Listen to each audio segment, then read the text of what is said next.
Welcome to Pinoy Swiss Abroad. If you're new to my channel, please try to watch in full before subscribing. Thank you.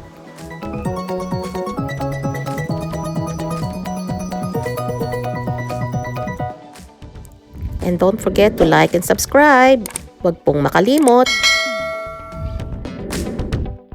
Since we don't live in the Philippines, so we don't have our own car, kaya nag-public transportation na lang po kami, and syempre, dyan po sa PITX.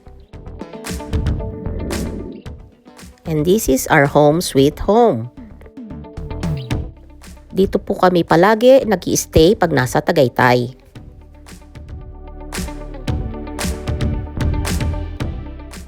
These tall buildings are the SMDC Wind Residences. Doon po kami sa Cool Suites. Tapat lang po ng Wind Residences but smaller buildings. Mas okay po sa amin yun. Maganda po talaga ang view dito sa Taal. Huwag lang siyang mag-aalboroto. A volcano inside the lake, within the lake. This is the Cool Suites and this is where we stayed. You can book via Agoda, SMDC, Cool and Cozy. This is one of the tourist spots you can go to, Crosswinds. They already have an entrance fee which is 100 per person. Dati po wala pong bayad, ngayon meron na po. There is also a B&B inside where you can stay and also a private residential.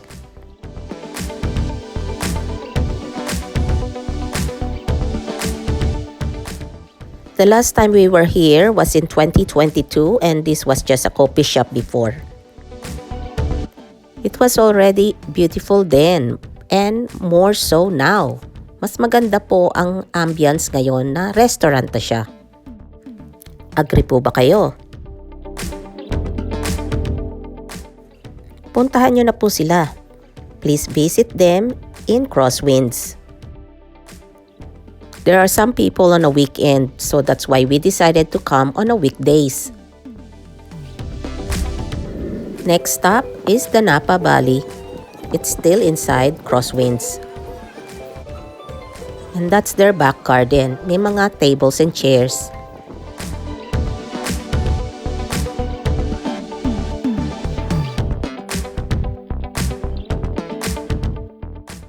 And this is the lookout of Crosswinds.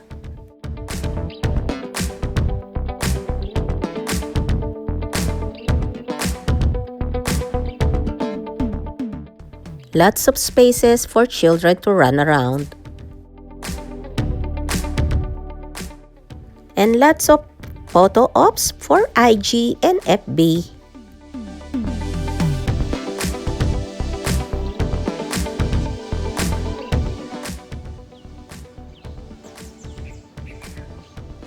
May mga nakatayo na din pong mga kondo dyan.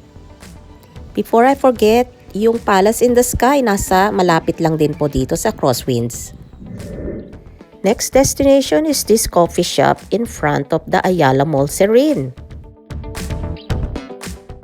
Yes po, may butas yung pader nila pero pinaganda po nila yan at maganda sa loob talaga.